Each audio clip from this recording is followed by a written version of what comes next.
नागपूरच्या रामकृष्ण मठामध्ये प्रसिद्ध लेखक आणि चित्रपट डायरेक्टर यांनी गळफास लावून आत्महत्या केली आहे। आशिष उबाळे असं या लेखकाचं नाव आहे। रामकृष्ण मठामध्ये त्याचा लहान भाऊ सारंग उबाळे हा सेवेकरी म्हणून काम करत होता। त्याला भेटण्यासाठीच आशिष उबाळे आलेला होता। दुपारी आराम करण्यासाठी जातो असं सांगून रूममध्ये त्यानं गळफास घेतला आणि आत्महत्या केली। व्हॉट्सॲपच्या नोटमध्ये कर्ज असल्याचं सांगत आत्महत्या केल्याचं पोलिसांच्या निदर्शनास आलेलं आहे।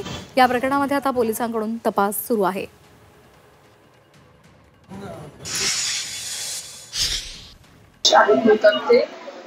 गळफास लावलेल्या स्थितीत दिसले आणि आशिष उबाळे यांचं आपण बघितलं असता त्यांनी एक स्वतःलाच मेसेज करून ठेवलेला आहे व्हॉट्सॲप की ते पैशाच्या कर्ज त्यांच्या भरपूर होतं आणि त्याच्यामुळे त्यांची मानसिक स्थिती खराब झाली होती आणि त्यामुळे त्यांनी गळफास लावून आत्महत्या केली।